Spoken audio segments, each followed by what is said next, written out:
Hello friends, welcome to my YouTube channel. आज आपण heat transfer ऑपरेशनवर कन्व्हेक्शन ह्या चॅप्टरचे थेरॉटिकल आणि प्रॉब्लेम सॉल्व करणार आहोत. तर बघूया हीट ट्रान्सफर ऑपरेशनचा पहिला प्रॉब्लेम असा दिलेला आहे.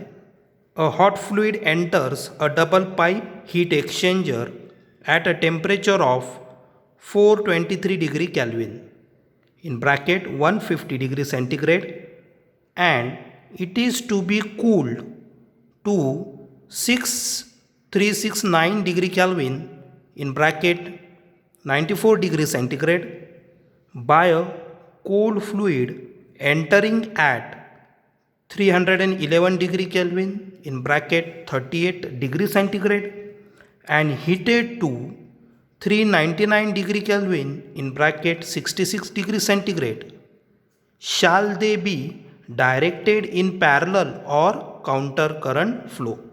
बघा, सिंपल प्रॉब्लेम आहे. याच्यात आपल्याला हीट ट्रान्सफर रिलेटेड हीट एक्सचेंजरवरचा हा प्रॉब्लेम आहे. याच्यात आपल्याला हा प्रॉब्लेम सॉल्व करायचा आहे. तर बघूया. याच्यात आपल्याला डबल पाईप हीट एक्सचेंजर दिलेला आहे. डबल पाईप हीट एक्सचेंजर म्हणजे काय असतं? एक सेंटरला पाईप असतो आणि ह्या पाईपाला कवर मोठ्या पाईपाने केलेला जातो. तर याला आपण डबल पाईप हीट एक्सचेंजर असं कन्सिडर करतो. हा इंटरनल पाईप झाला आणि त्याला हा कवर बाहेरचा पाईप झाला, तर याला आपण हीट एक्सचेंजर कन्सिडर करतो. तर याच्यामध्ये हमेशा हॉट फ्लुइड आपण कन्सिडर करू की सेंटर पाईपमधनं पास होणार आणि त्याच्यावरून कवरमधनं कोल्ड फ्लुइड एंटर होणार. इथं कोल्ड आणि इथं हॉट फ्लुइड कन्सिडर करणार. तर आपल्याला त्यांनी प्रश्न असा सांगितलेला आहे की हॉट फ्लुइड एंटर होतं आहे डबल पाईपमधनं. इनपुट हॉट फ्लुइड किती आहे? 423 डिग्री कॅल्विन म्हणजे 150 डिग्री सेंटीग्रेड आहे. 150 डिग्री सेंटीग्रेडचं हॉट फ्लुइड हीट एक्सचेंजरमध्ये एंटर करणार आणि ते बाहेर पडताना त्याचं टेम्परेचर कमी होऊन 367 डिग्री कॅल्विन म्हणजे 94 डिग्री सेंटीग्रेड असं होणार. हे कसं का होणार? त्याला आपण जोपर्यंत कोल्ड फ्लुइड पास करणार नाही तोपर्यंत हॉट फ्लुइडचं टेम्परेचर कमी होणार नाही. तर दुसऱ्या पाईपमधनं काय करणार आहे आपण? कोल्ड फ्लुइड पास करणार. तर cold fluid enters at 311 degree kelvin म्हणजे 38 डिग्री सेंटीग्रेड नॉर्मल टेम्परेचरवर हे कोल्ड फ्लुइड आहे. And heated to 399 degree kelvin म्हणजे 66 डिग्री सेंटीग्रेड म्हणजे बाहेर पडताना हॉट फ्लुइड त्याचं टेम्परेचर कोल्ड फ्लुइडला देणार आणि कोल्ड फ्लुइड काय होणार आहे? गरम होऊन बाहेर पडणार आहे. तर त्याचं टेम्परेचर 66नी जाणार आहे. तर प्रश्न असा विचारलेला आहे की हे जे फ्लुइड आहे हे पॅरलल फ्लोनी पाठवायचं का काउंटर करंट फ्लोनी पाठवायचं? तर या कन्सेप्टमध्ये पॅरलल फ्लो पाठवायचा का काउंटर करंटनी हे कशावर कळतं आपल्याला? आपल्याला हे कन्सेप्ट लॉग मीन टेम्परेचर डिफरन्सवर कळतो, ज्याची LMTD काढावा लागतो. ज्याची व्हॅल्यू LMTDची सगळ्यात जास्त आहे त्या साईडनी आपण फ्लो पॅटर्न कन्सिडर करणार. समजा पॅरलल फ्लोचा LMTD जास्त असला किंवा काउंटर करंट फ्लोचा LMTD जास्त असला तर आपण तो पॅटर्न कन्सिडर करणार. पण मोस्टली हमेशा काउंटर करंट फ्लो पॅटर्नचा LMTD जास्त असतो म्हणून तो फ्लो आपण कन्सिडर करतो. तर LMTD कसं काढतो आपण? आपल्याकडे एक बेसिक फॉर्म्युला आहे. LMTD is equal to delta T2 minus delta T1 divided by ln of delta T2 by delta T1. ह्या फॉर्म्युल्यावर आपण हा फॉर्म्युला कन्सिडर करतो आणि प्रॉब्लेम सॉल्व करतो. तर मग आता ह्या केसमध्ये बघा, आपल्याला डेल्टा T2ची माहिती पाहिजे व्हॅल्यू, डेल्टा T1ची माहिती पाहिजे. मग आता हे डेल्टा T1 आणि डेल्टा T2 कसं कन्सिडर करणार? तर मग बघा, आपण पहिली केस कन्सिडर करू जी आपण असं कन्सिडर करू की मी फ्लो काउंटर करंटनी पाठवणार आहे. Counter current flow, counter current flow हा पॅटर्न मी असं कन्सिडर करतो की मला ह्या पॅटर्ननी फ्लो पाठवायचा आहे. तर या पॅटर्नमध्ये काय होणार आहे? काउंटर करंट म्हटलं तर अपोजिट डायरेक्शनला आपण फ्लुइड पाठवणार आहे. मग अपोजिट डायरेक्शनला जर का फ्लुइड पाठवणार तर मग ही केस कन्सिडर करा. हॉट फ्लुईडची ही डायरेक्शन असणार.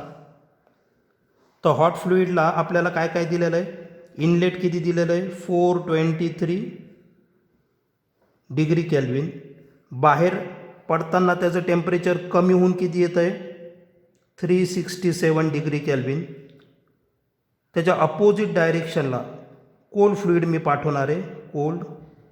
मग कोल्ड अपोजिट म्हणजे याच्या एकदम अपोजिट हा ॲरो. मग कोल्ड फ्लुईड इनलेट टेम्परेचर किती आहे 311 डिग्री केल्विन आणि बाहेर पडताना वाढून किती वाढत आहे त्याचं temperature 399 degree kelvin. 399 degree kelvin. तर हा पॅटर्न आपण कन्सिडर करणार काउंटर करंटसाठी.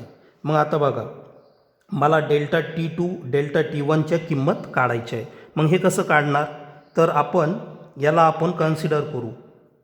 हा जो इनलेट टेम्परेचर आहे याला आपण TH1 कन्सिडर करू इनलेट टेम्परेचर.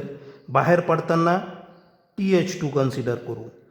कोल्ड फ्लुईड हे इनलेट होतं आहे म्हणून टेम्परेचर कोल्ड C1 सफिक्स देऊ आणि बाहेर पडल्याच्या नंतर TC2 कन्सिडर करू. म्हणजे काय की हा फॉर्म्युला आता आपण असा लिहिणार. TH1 काय आपलं इनलेट हॉट फ्लुईड किती आहे 423 डिग्री केल्विन. TH2 काय आउटलेट हॉट फ्लुईड किती येते 367 डिग्री केल्विन. सेम कोल्ड फ्लुईडसाठी लिहू. TC1 क्या आहे इनलेट कोल्ड फ्लुईड टेम्परेचर किती आहे 311 डिग्री केल्विन आहे. मग TC2 किती आहे, काय म्हणतो त्याला आपण आउटलेट कोल्ड फ्लुईड किती आहे 399 डिग्री केल्विन कोल्ड फ्लुईड. मग आता नेमकं डेल्टा T2 आणि डेल्टा T1 कुठं कन्सिडर करायचा बघा. एक थंब रूल नाही पण एक जस्ट माहितीसाठी कन्सेप्ट ध्यानात ठेवा. डेल्टा T2 त्या साईडला ठेवायचा ज्या साईडनं हॉट फ्लुईड एंटर होतं आहे. म्हणजे जिथं हायस्ट टेम्परेचर आहे ती साईड तुमची राहती डेल्टा T2ची आणि ज्या साईडनं हॉट फ्लुईड आउट होतं ती साईड असती तुमची डेल्टा T1 कन्सिडर करा. प्रॉब्लेम सॉल्व करण्यासाठी ही मेथड सोपी आहे. मग हा प्रॉब्लेम आता आपण कन्सिडर करू. आता आपल्याला डेल्टा T2ची किंमत काढायची. देअरफॉर डेल्टा T2 कसा असतो बघा, फॉर्म्युला काय delta T2 is equal to highest temperature minus lowest temperature on left hand side. Delta T2च्या साईडचं जे पण हायेस्ट टेम्परेचर असन मायनस लोएस्ट टेम्परेचर तो असतो डेल्टा T2. मग इथं काय highest temperature TH1 minus lowest temperature कोणतं आहे TC2. मग याची व्हॅल्यू टाका 423 minus 399 is equal to 84 degree kelvin. Next आता आपल्याला डेल्टा T1 काढायचं. डेल्टा T1 त्याचं राईट हँड साईडला आहे. मग याच्यामध्ये highest temperature formula minus lowest temperature. Highest temperature कोणाचं आहे हॉट फ्लुईडचं साहजिक म्हणून हायेस्ट मायनस लोएस्ट करायचं म्हणजे हॉट मायनस कोल्ड करायचं. फॉर्म्युला काय येईल मग तो TH2 मायनस TC1. TH2 किती आला आपला 367 degree kelvin minus 311 degree kelvin. मग याला आपण सिम्प्लिफाय करू तर हा येतो 56 डिग्री केल्विन. बघा आता मला इथं डेल्टा T2 भेटला डेल्टा T1 भेटला. तर मग मी आता याचं LMTD काढणार म्हणजे काय the log mean temperature difference.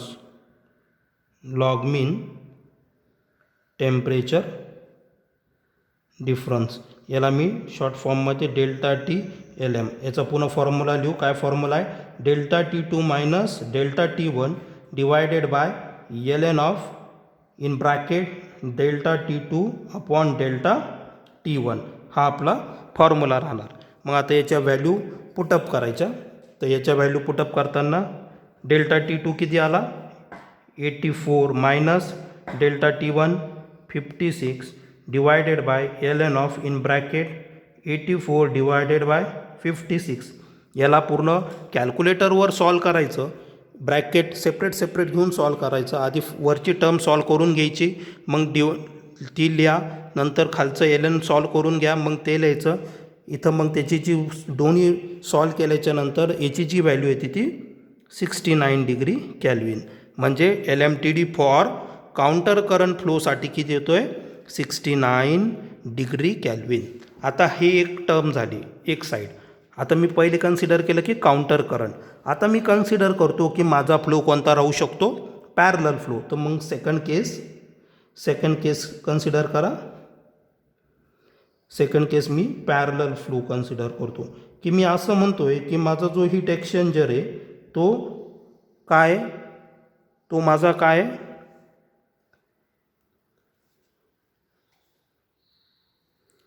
Parallel